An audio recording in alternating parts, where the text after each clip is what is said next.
Obrigado, Senhor, por esse momento que o Senhor separou, para que nós pudéssemos aprender mais do Senhor, conhecer mais do Senhor, estarmos mais perto do Senhor. Que o Senhor esteja coordenando tudo o que falarmos, tudo o que estudarmos, que o Senhor coloque em nossas mentes, em nossos corações, aquilo que o Senhor já planejou de antemão para o nosso crescimento, para a nossa edificação. Amém. Que possamos, Senhor, cada dia mais sermos a sua imagem aqui na terra. Amém. Sermos luz e sal a um mundo perdido, Senhor, um mundo distante da sua própria pessoa. Que o Senhor tenha misericórdia de todos nós, que seu amor seja presente em nossas vidas. Abençoe, Senhor, o presbítero Deman nesse momento. Coloque, Senhor, tudo aquilo que o Senhor deseja que Ele nos ensine nessa manhã. É que nós nos pedimos, agradecidos, em nome do nosso Senhor Jesus Cristo. Amém. Amém. Irmãos, se vocês lembrarem das histórias que nós vemos nos filmes, nos desenhos animados, via de regra elas seguem o mesmo roteiro. Existe um vilão que quer estragar as coisas, existe um herói que salva todos em um determinado momento. Esses personagens que nós estamos vendo na tela, talvez sejam familiares para alguns de vocês. Talvez você não conheça todos, por uma questão de geração, talvez você não... Mas alguns desses certamente você conhece, você viu em algum filme, em algum desenho. O que eles têm em comum? Eles todos são vilões. Eles todos estão no lado daqueles que querem estragar as coisas, daqueles que querem estragar o filme. Eles são aqueles que são combatidos. E o personagem de hoje, se você tivesse que listar os vilões da Bíblia, certamente ele estaria lá entre os top 3, top 4. Hoje nós vamos falar sobre Judas Iscariotes. Judas Iscariotes, ele ficou marcado porque ele foi aquele que entregou Jesus.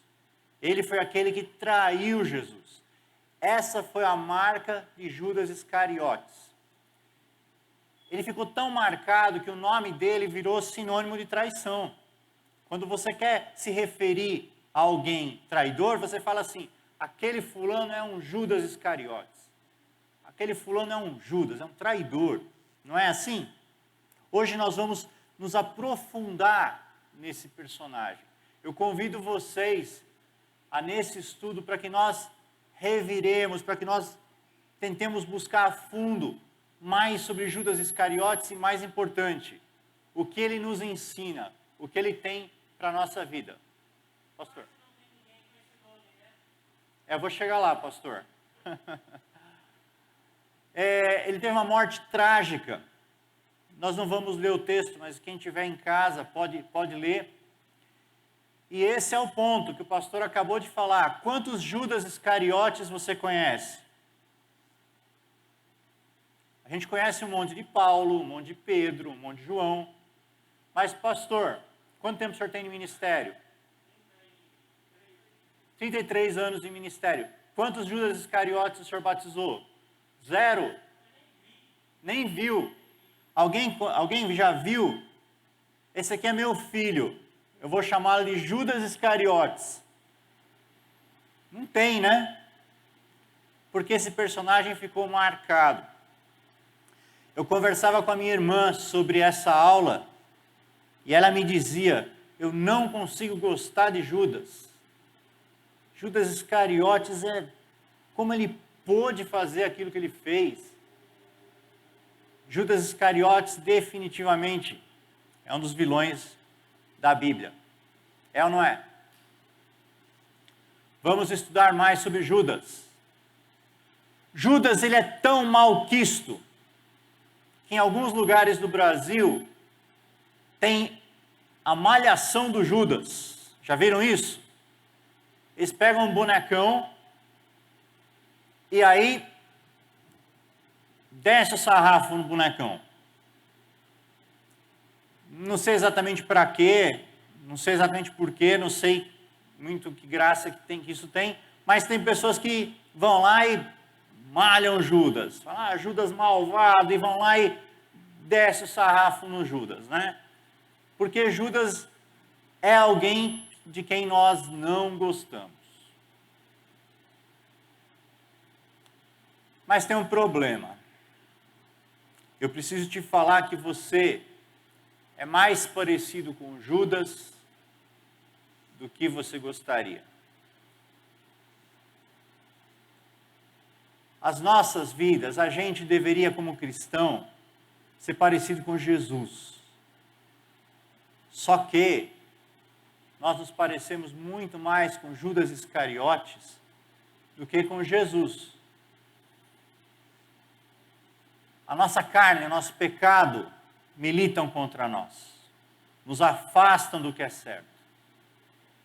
E hoje a gente vai estudar Judas, estudar os traços dele que nos levam a entender isso.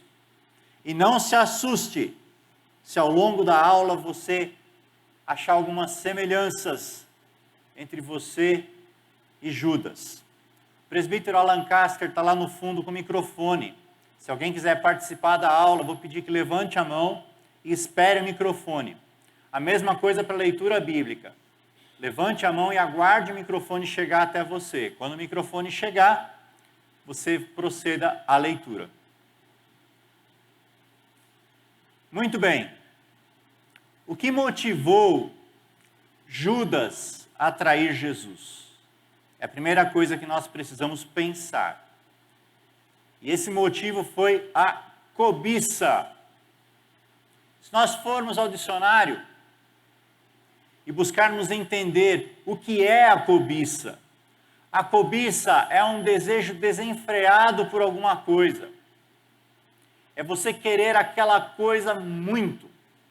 Um desejo imedido, imoderado por alguma coisa. Não deveria ser novidade para nós que a Bíblia nos alerta contra isso. Eu vou pedir que alguém leia o texto de 1 Timóteo 6,10. E outra pessoa leia Provérbios 17,1. Vamos ficar só nesses dois textos por amor ao tempo. Existe mais esse texto de Jeremias, que os irmãos podem ler depois. Quem achou 1 Timóteo 6,10, por favor, levante a mão, que o microfone vai chegar até você.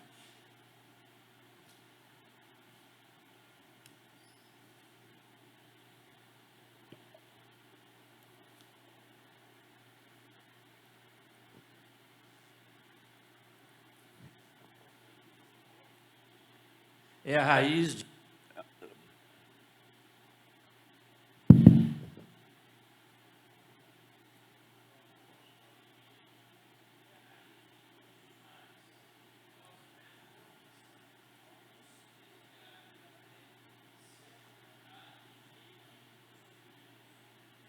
O microfone está sem som, mas o texto basicamente... Agora está indo? O texto diz, o amor ao dinheiro é a raiz de todos os males. É ou não é? Reflitam sobre as guerras. Reflitam sobre os roubos. O amor ao dinheiro está por trás de tudo isso. Vamos tentar mais uma vez, eu não sei se o microfone vai funcionar. Vamos deixar o texto para... Nós estamos sem microfone, a gente vai tentar consertar isso. Mas, de fato, o que fica para nós, o amor ao dinheiro é a raiz de todos os males. Vamos tentar ler Provérbios 17:1. Quem puder ler, levante a mão, por favor. E aguarde o microfone. Mas fiquem com esse texto em mente. O amor ao dinheiro é a raiz de todos os males. E pensem na cobiça. Melhor é um bocado seco e tranquilidade do que a casa farta de carnes e contendas. Quanta gente, por conta do dinheiro, não se mete em contendas, não se mete em problemas, não é verdade? Eu peguei só esses 3 textos, mas se você pesquisar na Bíblia, tem um caminhão de textos alertando a gente sobre o amor ao dinheiro, sobre a cobiça. Nós temos que ter cuidado com isso, e a aula de hoje vai ser muito em cima desse alerta para as nossas vidas. Judas era alguém avarento. Não sei se quem conhece esse personagem aqui, do Lazy Town.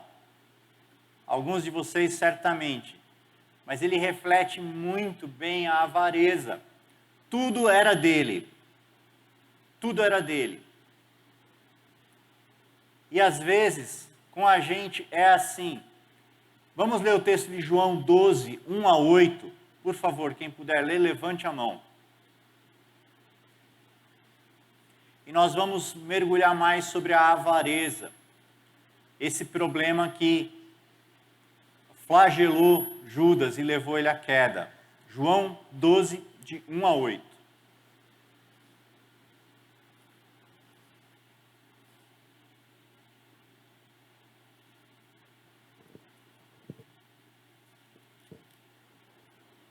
João 12, 1 a 8.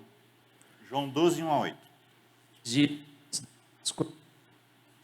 para a Betânia, onde estava Lázaro, e Tá falhando, Alan. João 12, de 1 a 8 diz assim: 6 dias antes da Páscoa foi João para Betânia, onde estava Lázaro, a quem ele ressuscitara dentre os mortos. Deram-lhe, pois, ali uma ceia. Marta servia, sendo Lázaro um dos que estavam com ele à mesa.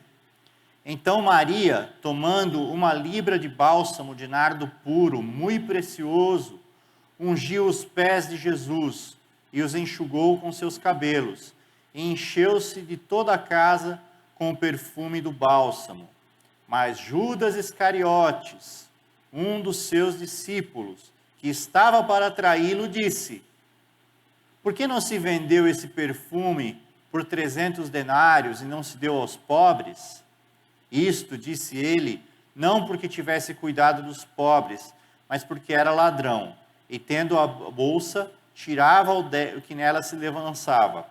Jesus, entretanto, disse: deixa que ela guarde isso para o dia em que me embalsamarem, porque os pobres sempre os tendes convosco, mas a mim nem sempre me tendes. Olha só, num primeiro instante, a gente pode pensar, né, um leitor desavisado, que Judas estava sendo prático, estava preocupado com os pobres. Só que não era isso. Ele estava zero preocupado com os pobres. Ele estava preocupado com o quê? Com o dinheiro que ele ia desviar. E quando ele viu aquele dinheirão sendo lançado aos pés de Jesus, ele não percebeu o louvor de Maria. Maria estava dando para Jesus o que ela tinha de melhor, de mais caro. Esse era o ato que Maria estava fazendo. Judas não viu esse ato. Judas viu o quê? A oportunidade de ganho se esvaindo. E aí ele reagiu. Percebam, a motivação do coração é o que importa para Deus. Você pode fazer uma coisa boa. Se a motivação do seu coração não for boa, não tem valor. É pecado. Vai da motivação do coração, como nós vamos ver mais para frente. Pessoas avarentas não veem nada a não ser dinheiro, a não ser cifrões. Elas vivem para ganhar e acumular dinheiro. O dinheiro é o seu Deus. Mateus 6:24.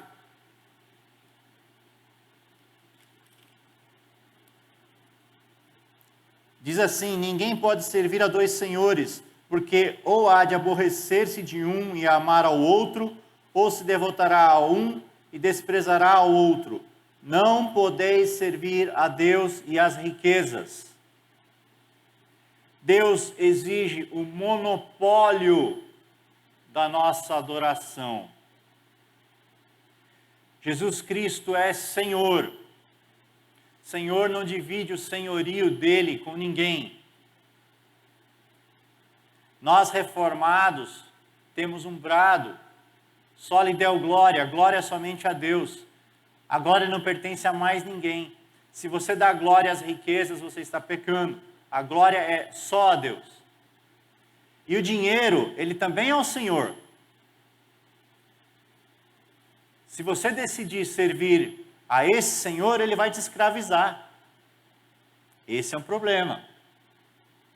Vai de você decidir a quem você quer servir. Quem é o seu Senhor?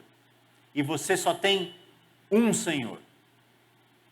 Quem vai exercer esse lugar é você quem escolhe. E é uma escolha individual.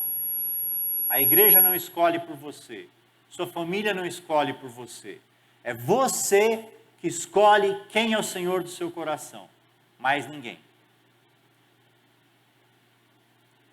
Interessante notar que alguns comentaristas dizem que o dinheiro não foi a única motivação de Judas. Olha que interessante. O povo de Israel, eles esperavam um Messias, um libertador, alguém que iria libertar o povo do jugo romano. Eles estavam ansiosos por isso.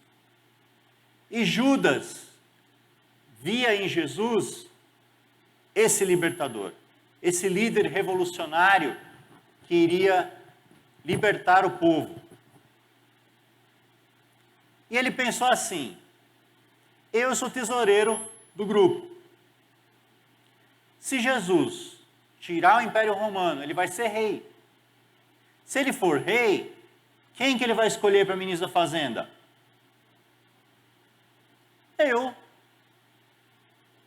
Eu vou ser o cara desse novo governo. E ele, no coração dele, ambicionou essa glória, ele colocou uma cobiça por isso, para ter um cargo importante, para ser alguém de destaque nesse novo governo, nessa nova ordem que seria implantada. Só que aí vem a cruz. Jesus começa a sinalizar que o reino dele não é desse mundo, que o reino dele não é político, não é físico, é espiritual.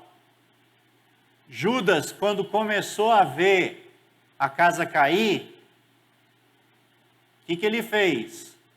Bom, já que eu não vou mais ser ministro, já que eu não vou mais ser alguém importante, quer saber? Vou aproveitar a situação para quê?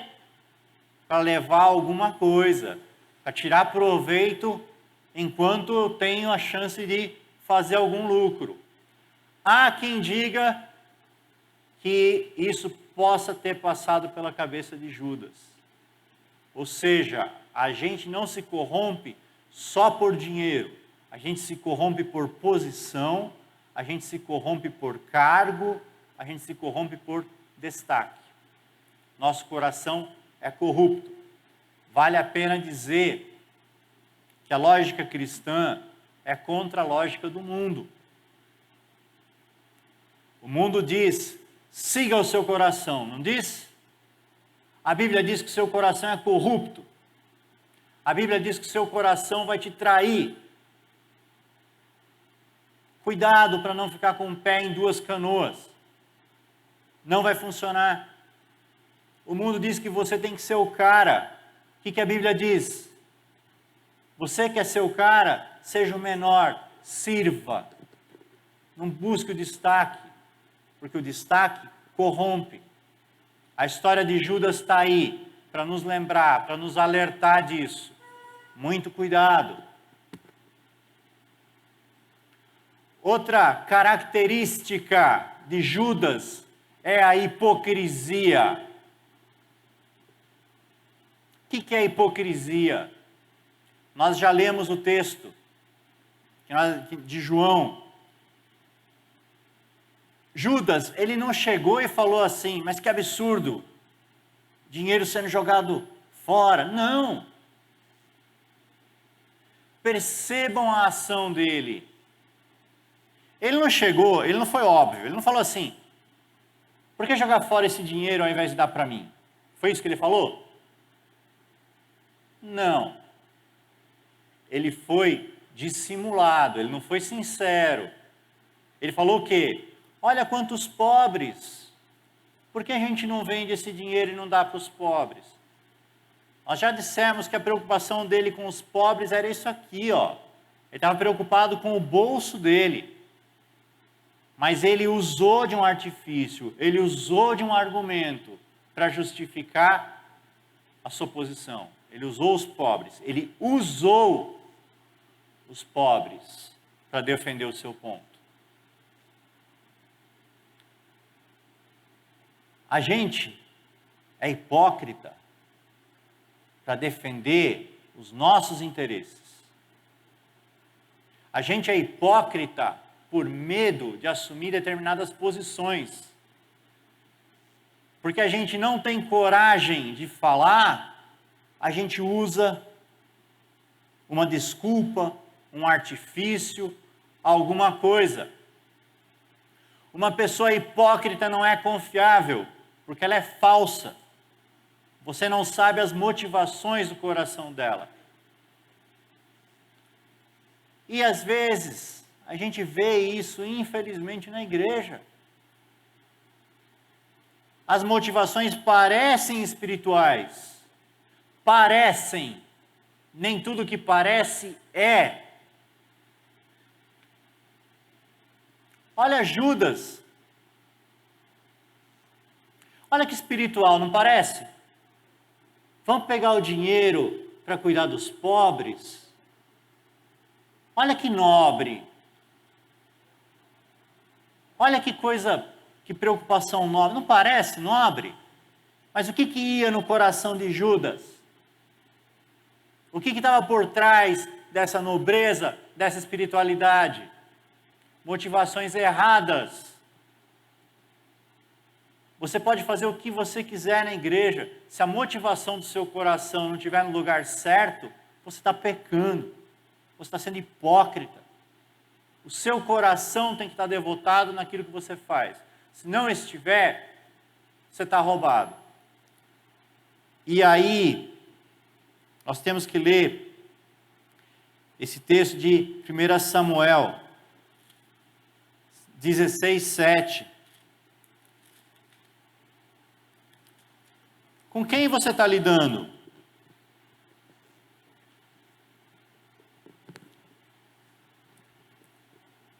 Você está lidando com um Deus que é onisciente. Você está lidando com um Deus que prescuta os corações. Olha o que esse texto diz. Porém o Senhor disse a Samuel: não atentes para a sua aparência, nem para a sua altura, porque eu rejeitei. Porque o Senhor não vê como homem. O homem vê o exterior, porém o Senhor vê o quê? O Senhor vê o coração. Não se impressione com a espiritualidade de alguém. Eu posso estar dando essa aula aqui para vocês, mas o meu coração pode não estar aqui. Pode ser até que Deus use isso para edificar alguém, porque Deus usa quem Ele quiser, usa até o diabo se Ele quiser. Só que eu diante de Deus, Deus conhece a motivação do meu coração. E aí sou eu e Deus. Cuidado quando você julgar alguém. Não que você não deva julgar, você deve julgar sim. A Bíblia diz que você deve julgar, você tem que ser alguém que tenha um bom senso. Mas Deus vê o coração das pessoas. Então, nós não deveríamos nos impressionar com homens. Porque nós vemos o exterior, mas Deus vê o coração. O exterior de Judas poderia impressionar alguém, mas A Deus não. Óbvio, chovendo molhado, mas Judas era desonesto. Ele desviava dinheiro. Para quê? Para dar aos pobres que ele desviava dinheiro? Não. Para ele. O olho dele estava tanto no dinheiro que ele não vê o louvor de Maria. E ele leva uma dura de Jesus. Porque Maria, olha o coração. Olha o coração. O que Maria fez? Ela pegou aquele perfume caro. Quanto custa o perfume mais caro do mundo? Sei lá. Alguém? Quem já viu um perfume super caro, assim, bem... Quanto custa? Chutão. Pierre Cardin. Sei lá. Deve ter perfume muito caro, né? Deve custar, sei lá, não sei, não vou falar aqui para não passar vergonha, mas deve ter perfume caro pra caramba, né? Esse perfume que Maria derramou aos pés de Jesus, os comentaristas dizem que ou ele valia 30 dias de salário, mas alguns chegam a dizer que ele valia 120 dias de salário. É muito dinheiro. O que Maria fez? Ela pegou o que ela tinha de mais caro, de mais precioso e derramou em Jesus. Ela deu para Deus aquilo que ela tinha de mais valor e entregou aquilo de coração para Deus. Ela foi o quê? Jesus falou o quê para ela? Aprovou aquele ato de louvor dela. E reprovou Judas. Só que Judas não teve os olhos para ver isso. O que você dá para Deus? A gente fala de Judas. Olha como Judas é desonesto, ele desviava dinheiro. O que você faz quando você não dá o dízimo? Não é a mesma coisa? Seu dinheiro não é seu, seu dinheiro é de Deus. Deus fala para você trazer 10%. Não sou eu que falo, é Deus que fala. O que você está fazendo quando você não cumpre isso? Percebe alguma semelhança? A gente malha Judas, mas tem muita gente que faz a mesma coisa. E aí, a gente precisa falar um pouquinho, não dá para falar disso sem tratar desse assunto. Todo mau uso do dinheiro é pecado. Aí você vai falar assim, mas eu não uso droga.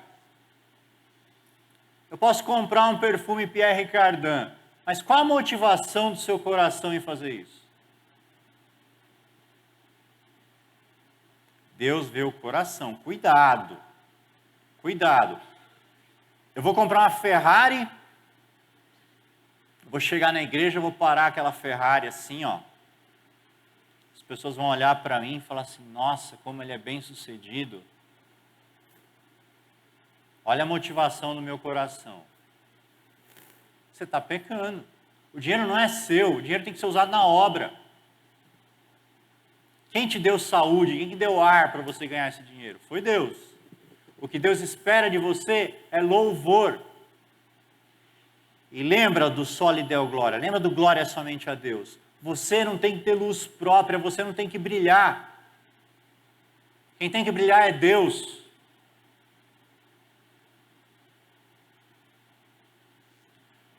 Tem uma história, eu vou compartilhar, alguns de vocês já ouviram essa história do pastor João. Diz que ele tinha uma congregação e eles decidiram construir o templo dessa congregação. E nessa igreja tinha um presbítero que era engenheiro civil. E o que ele fez? Ele fez o projeto do prédio da igreja e bancou a construção da congregação. Aí inaugurou o templo E aí no dia da inauguração do templo, tinha uma placa com um paninho. Sabe que nem a gente vê em obra pública? Já foi em metrô de São Paulo, tem muito assim, estação inaugurada pelo presidente não sei quem, governador não sei quem. Tem aquele político gosta de sair na foto, né? E naquela congregação tinha uma placa. E aí, a determinado momento do culto, puxou o paninho, estava lá, presbítero fulano de tal. O culto continuou. A certa altura do culto, aquele presbítero engenheiro chega com um martelinho. Adivinha o que ele fez? Com a placa? Quebrou. Olha que coisa bonita. Não sou eu que tenho que aparecer. Essa igreja não é a igreja minha, é a igreja de Deus. Eu tenho que ser anônimo. Ninguém tem que saber disso. Glória somente a Deus. O diabo quis usurpar essa glória. A glória corrompe. Todos nós vamos responder pelo que nós fazemos com o nosso dinheiro, pelas motivações do nosso coração. E não tem outro senão Deus que vai julgar a sua administração. Lembra da parábola do servo infiel? Se você é fiel no pouco, sobre o muito te colocarei. Deus vai julgar a nossa administração. Deixa eu te perguntar, e aí você se pergunta: teu dinheiro abençoa quem? Você? Ou o teu dinheiro é motivo de bênção para outros? E aí eu não estou mais falando de dízimo, porque dízimo é o mínimo aceitável. Dízimo é obrigação. Se você não está dando dízimo, você está roubando. Mas além do dízimo, você usa seu dinheiro como? Você abençoa. Alguns exemplos: ministério de expansão. Nossa igreja tem um ministério de expansão que serve para quê? Para levar o evangelho a quem não conhece. Missionário come. Missionário come, pastor Expedito? Come, né? Quem sustenta o missionário? Você abençoa esse ministério? Você ajuda o evangelho a chegar onde ele não é conhecido? Ministério repartir. A nossa junta diaconal faz um trabalho muito bom, muito bonito, que é fazer chegar às famílias da nossa igreja uma cesta básica. Esse ministério é movido a quê? A ofertas. Não sai do dízimo, sai das ofertas de irmãos que repartem aquilo que eles têm com quem não tem, com quem perdeu o emprego por causa da pandemia, com quem está em situação de vulnerabilidade. Você abençoa esses ministérios? Com o dinheiro que Deus colocou na sua mão, você ajuda ministérios fora da igreja?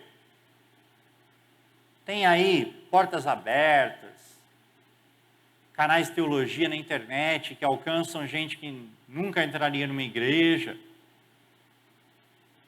Né? Quanta coisa boa tem. Cada um de nós vai prestar contas sobre como você administrou o que Deus te deu.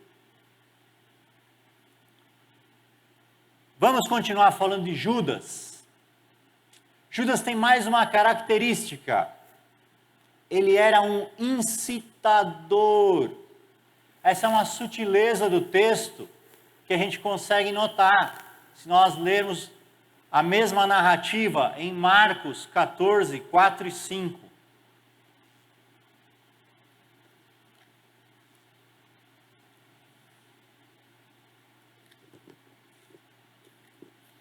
Diz assim a palavra do Senhor: indignaram-se alguns entre si e diziam: para que esse desperdício de bálsamo? Porque esse perfume poderia ser vendido por mais de 300 denários e dar-se aos pobres, e murmuravam contra ela. Quem incitou os discípulos a murmurarem? João 12, 4 e 6, é a mesma narrativa.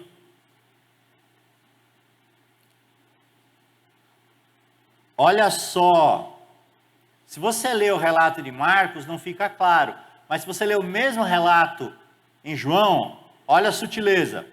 Mas Judas Iscariotes, um dos seus discípulos, o que estava para atraí-lo, disse: por que não se vendeu esse perfume por 300 denários e não deu aos pobres? Isso disse ele, não é esse texto não, eu me confundi. Mas o ponto é, quem incitou os discípulos a censurarem Maria? Quem vocês acham que foi? Judas, ele ficou indignado, mas ele não ficou indignado, ele levou outros. Ele chegou para os outros e falou assim: olha que absurdo, olha lá, olha o que ele está fazendo. Ele incitou, ele fomentou, e os outros foram na dele. E aí caíram junto. Percebeu que Judas era o provocador, aquele que incitou, aquele que provocou? Não foi que ele tomou uma atitude, ele foi lá e falou para os outros: olha que absurdo derramar esse perfume. E certamente alguns deles falaram assim: nossa, que absurdo mesmo. Foram na dele. Qual texto, pastor? Eu que li errado? Qual é? Mas Judas Iscariotes, um dos seus discípulos, estava para trair a Jesus e disse: por que não se vendeu esse perfume por 300 denários e não se deu aos pobres? Isso. Obrigado, pastor. Quem que disse? Quem que é o sujeito da oração? Ah, gramática na EBD. Vocês acharam que era só sobre Bíblia, né? Olha como é importante língua portuguesa. Quem que disse? Judas. Quem foi o agente da oração? Judas. E aí os outros foram na dele. Né? Olha o perigo. Você fomenta. As pessoas seguem pessoas. Você pode ser pedra de tropeço para alguém. Você pode ser um Judas na igreja, você pode estar provocando outros a se desviarem do que é certo. Cuidado, você pode levar os outros ao erro. Não seja assim, porque Deus vai julgar tudo que nós fazemos. E tudo isso aí girou em torno do materialismo, né, de Judas. Judas, ele premeditou a morte de Jesus. Se nós lermos o texto, de novo, ele foi o agente. Ele foi aos sacerdotes e falaram assim: olha, o que vocês me dão para eu trair Jesus? Não foi que os sacerdotes procuraram ele e falaram assim: Judas, quanto você quer para trair Jesus? Não. A iniciativa foi de quem? Foi dele. 30 moedas foi o preço. Quanto custa 30 moedas? Quanto é 30 moedas? É o que se pagava por um escravo ou por um boi. Não sei o preço da arroba, mas era o valor de um boi. Jesus foi entregue pelo valor de um boi. Notem o que a ganância pode fazer com você. Tem aquelas campanhas, né? Não use drogas, drogas fazem mal. A ganância é uma droga. A ambição é uma droga. E ela vicia e ela escraviza. Muito cuidado. Foi o que traiu Judas. E percebam algumas características do materialismo. Número 1. ele é disfarçado, ele é dissimulado, ele nunca é óbvio. O materialismo, o amor às coisas, ele vem disfarçado, você racionaliza. Eu sou assim, mas é por... O materialismo, ele é interesseiro. Todo mundo sabe que é uma pessoa interesseira.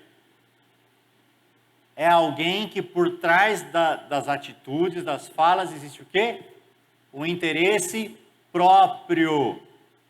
Quero servir o umbigo, quero servir a mim mesmo. E eu uso as pessoas, eu uso as situações para quê? Por interesse próprio.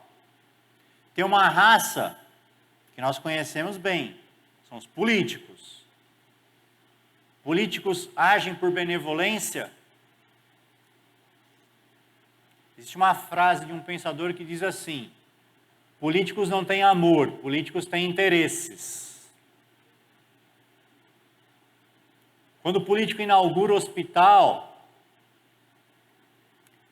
não estou generalizando, né? Deve ter algum político que tem algum amor, tem alguma coisa. Mas quando ele sai na foto, sabe aquela coisa de cortar a fita? O que ele está querendo? Exposição, holofote, olhem o que eu estou fazendo. Ele quer, qual que está por trás daquilo? É o interesse, ele quer ser eleito. Ele não está inaugurando o hospital porque ele quer que as pessoas sejam curadas. Ele está inaugurando o hospital porque ele quer ser eleito. A gente conhece o que é uma pessoa interesseira. E Judas era assim. Note que Judas, ele caminhou com os outros 11. Não era alguém novo, não era alguém que chegou lá de paraquedas. E ele enganou esses 11. Ele enganou. Judas é o nosso amigo, é um de nós.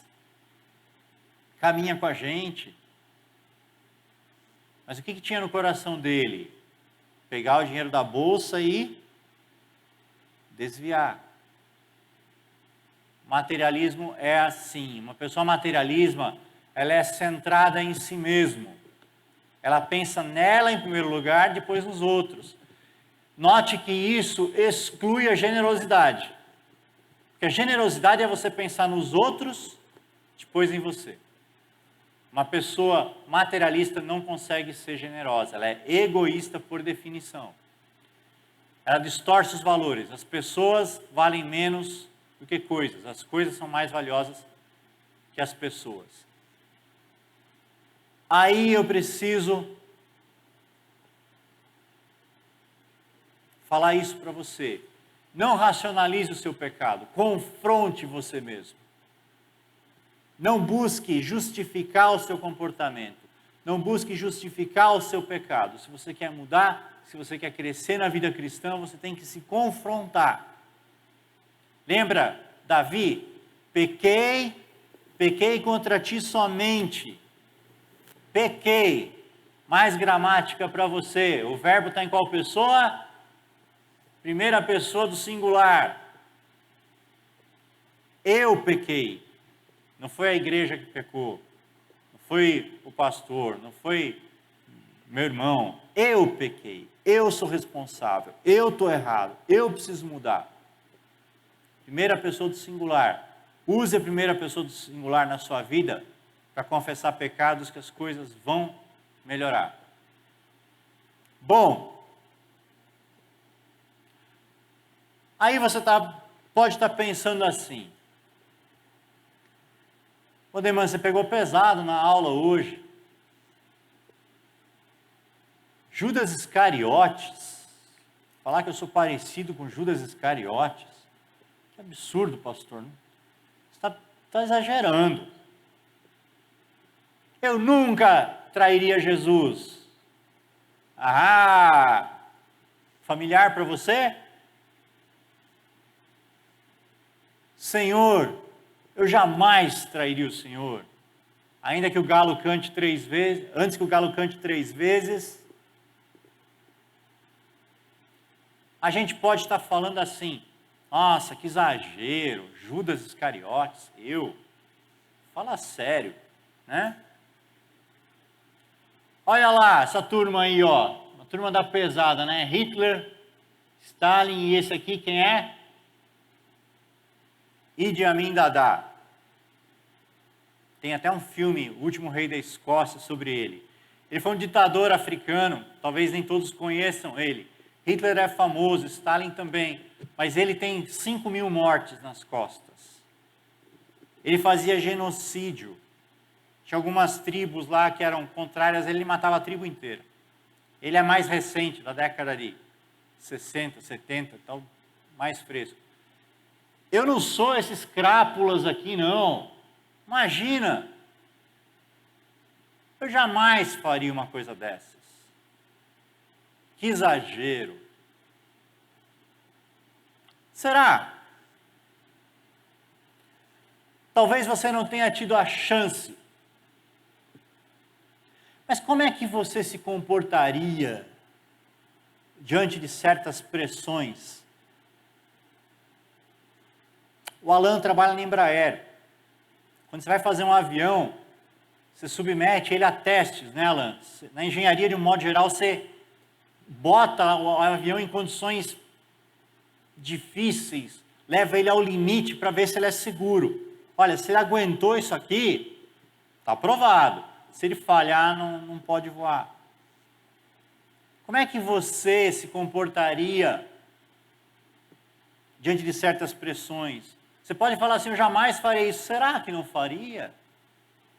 Por aprovação? Como é que você se comportaria se você tivesse poder? Se você fosse o rei do Brasil, mas não um rei constitucional, não. Um rei daqueles tipo que tinha na Idade Média, sabe? Ricardo Coração do Leão. Aqueles reis assim, ó, você é o dono do país, faz o que você quiser com o país. A gente gosta de pensar assim, né?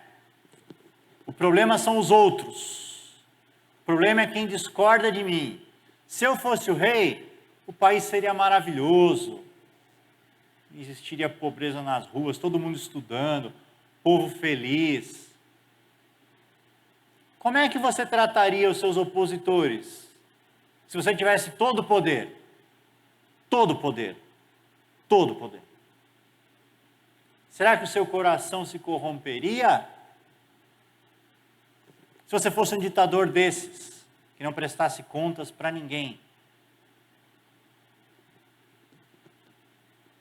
É um horror.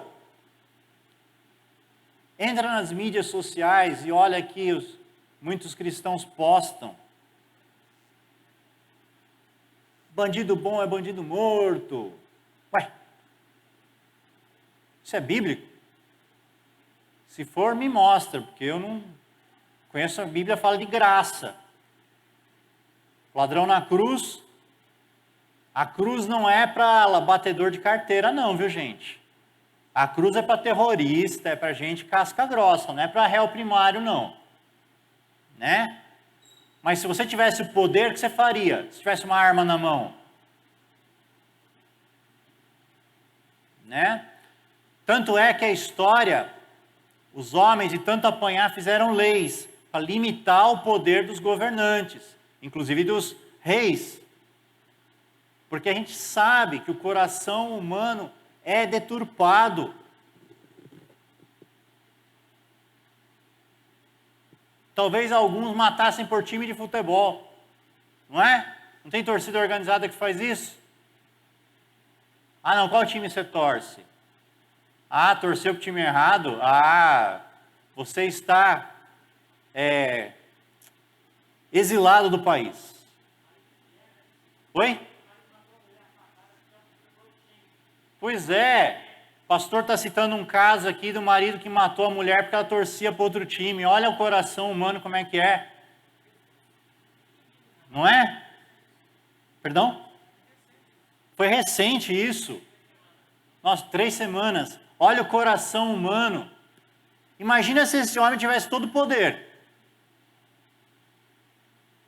Não é? Nós temos um problema. Nosso coração é depravado. E essa é a palavra. Judas não acabou bem, como os irmãos sabem. Judas, ele viu o seu pecado. Lembra, ele voltou para o templo, ele jogou as moedas fora. Aquilo que tinha motivado ele a trair Jesus, ele teve o remorso. Quando ele viu a besteira que ele fez, ele devolveu o dinheiro, mas ele se perdeu. Ele teve culpa, mas não houve sinal de arrependimento. Arrependimento exige ação, exige você abandonar, mudança de vida. Ele, por exemplo, não procurou os outros apóstolos para se reconciliar. Aquilo que motivou ele a fazer o que ele fez foi a culpa, foi o remorso. Só que o remorso não basta. Você precisa da cruz, você precisa se arrepender e buscar Jesus. Judas não teve essa chance. E aí ele se perdeu. Jesus o chama de filho da perdição. Ele teve uma morte trágica, ele se matou, né? Os irmãos conhecem a história. E o destino eterno pior ainda. Nós não temos evidência de que houve conversão. Nós não temos evidência de que ele teve a chance de se converter. Aquilo que motivou a morte dele foi o remorso. Mas o remorso mostra fraqueza moral.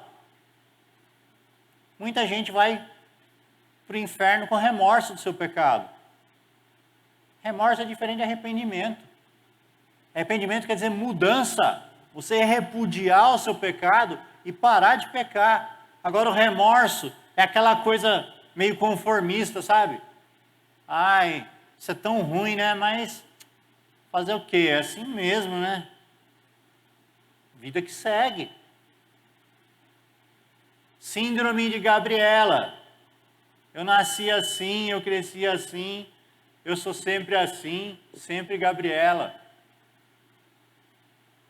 É isso que a Bíblia fala, é isso que a Bíblia nos chama? Não. A gente tem que abandonar o nosso pecado e melhorar. Desenvolvei a vossa salvação. Se livre das coisas, se desvencilhe das coisas que te impedem de correr. E olha a graça. A Bíblia grita essa palavra, graça. Jesus chama Judas do quê? Amigo. Amigo. Fala sério. Jesus não poderia escolher outra palavrinha, não? Amigo. Eu não falo grego, não falo hebraico, mas as várias traduções da Bíblia que eu usei usaram a palavra amigo. Então, amigo quer dizer amigo. Existe um paralelo, né? João 15, 14 e 15. Diz assim: Jesus falando para nós, os discípulos: vós sois meus amigos, se fazeis o que eu vos mando. Já não vos chamo servos, porque o servo não sabe o que faz o seu senhor. Mas tenho-vos chamado amigos, porque tudo quanto ouvi de meu Pai, vos tenho dado a conhecer. Nós não somos diferentes de Judas. Todos somos Judas. Só que Jesus nos chama de amigos. Existe um convite da graça para nós. Nós gostamos de nos imaginar espiritualmente superiores ao Judas. Nós gostamos de nos achar espirituais. Olhem para mim, presbítero, professor da escola dominical. Vejam como eu sou espiritual. Não, Judas. Lá em casa, como é que eu sou quando as coisas quebram? Vocês acham que eu reajo assim? Ah, uma lâmpada queimou, vou ter que subir na escada para trocar. Glória a Deus por isso. Vocês acham que é assim? Hã? Deus deu, Deus tirou. Vou ter que comprar outra lâmpada. Graças a Deus por isso. Ser espiritual na igreja é fácil. Vamos para o campo de batalha para ver quem é espiritual. Nós temos que tentar, nós temos que mudar o que está errado. Nós não somos espiritualmente melhores que ninguém. Nós somos Judas. A Bíblia não dá margem para ninguém se achar espiritualmente superior a ninguém. Romanos. Apóstolo Paulo, que não usava meias palavras. 3:23. Pois todos pecaram e carecem da glória de Deus. Todos, quer dizer o quê? Todos. 3, 10, 12. Mesmo capítulo. Como está escrito, não há um justo, nenhum sequer. Não há quem entenda, não há quem busque a Deus. Todos se extraviaram e a uma só se fizeram inúteis. Não há quem faça o bem. Não há nem um sequer. Estamos lascados. É isso que está dizendo para nós. Paulo chama a nossa justiça própria de trapos de imundície. Vai ver o que é trapos de imundície depois. Não vale nada, zero. Todos somos Judas. Só que, para nossa sorte, existiu o Calvário. Só por isso, a única diferença entre um cristão e de alguém que vai para o inferno é o sangue de Jesus. Só isso, só isso. Ninguém é melhor do que ninguém. Por causa da cruz, tem esperança para nós. Só por isso. Não é o quanto você vem para a igreja, não é o cargo que você exerce na igreja, nada disso tem valor. O que vai te salvar, o que vai fazer a diferença entre a vida eterna e o inferno é a cruz, é a fé em Jesus Cristo. Só isso. Tudo isso aqui que você está vendo vai sumir. Quando você estiver diante de Deus. É você e Deus. E é o que você tem no coração. É o que você crê que vai fazer essa diferença. Maria amava Jesus. De coração. De coração. Ela derramou o que ela tinha de melhor para Jesus. E lembra que Deus vê o coração. Judas, ele era religioso. Ou vocês acham que ele enganou os outros 11? Você acha que ele chegava para os outros 11 assim? Não, vão lá na igreja vocês, eu não vou não, porque... Vão vocês. Certamente ele estaria junto lá, né? Ele ia junto, mas e o coração? Cadê?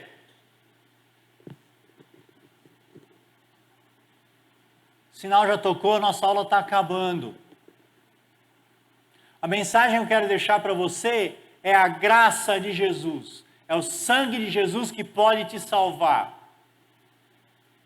A graça de Jesus. O Calvário faz um Judas virar santo. Livra você da ira de Deus. Jesus morreu não para te salvar do diabo. Jesus morreu para te salvar de Deus. Deus um dia vai derramar a sua ira santa, sua ira justa, porque Deus é santo, Ele pode estar irado. É uma indignação, como é que eles pecaram? Eu fiz tudo para eles. Jesus morreu para te livrar de Deus, da justiça de Deus. E a única esperança que existe para você é a cruz. Se você ainda não teve a experiência de se entregar para Jesus, de crer nisso, faça isso ontem, o quanto antes, para você se livrar da justiça de Deus. Eu queria orar com vocês, encerrando a nossa aula, concluindo esse tempo aqui. Senhor nosso Deus, muito obrigado, Senhor, pela cruz. Muito obrigado porque o Senhor tem compaixão de pessoas como nós, falhas e pecadoras, imperfeitas. Muito obrigado, Senhor Deus.